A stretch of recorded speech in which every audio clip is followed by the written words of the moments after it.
દેવુભાઈ ભગત, સુરેન્દ્રનગર જિલ્લા કોંગ્રેસ ઉપપ્રમુખ। અત્યારે આપણે વોર્ડ નંબર 1 ની અંદર નળ આવેલા છે, એટલે આપણે આજ વિઝિટમાં નીકળ્યા છે। આવી રીતે ગામની અંદર આ પાણી નીકળે છે, આ વ્યવસ્થિત એવું પાણી ઉતરે છે, નીકળે છે, અને 50% ઉપર અહીંથી અત્યારે લીક હોય એવું દેખાય છે। એટલે આ જનરલ બોર્ડની અંદર કાલે જે પાણી બાબતે કોઈ ચર્ચા કરીને એમણામ બંધ બારણે એમનું જનરલ બોર્ડ પૂરું કરી દીધું।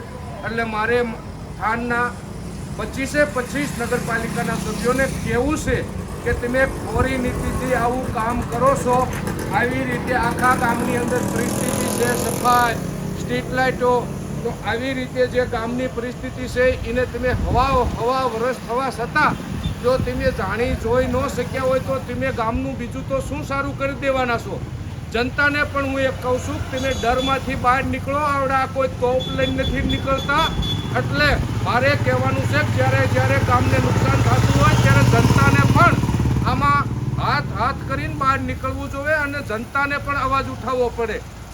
એટલે મારે કહેવાનું એ છે કે તમે સત્તાધીશો તમે આવી રીતે ક્રૂર રીતે ગામનું કામ કરો છો, તમને ભગવાન નહીં છોડે। એટલે મહેરબાની કરી અને તમે આ સત્ય કામ કરતા જાઓ એવી મારી નમ્ર વિનંતી છે। જય હિન્દ, જય ભારત।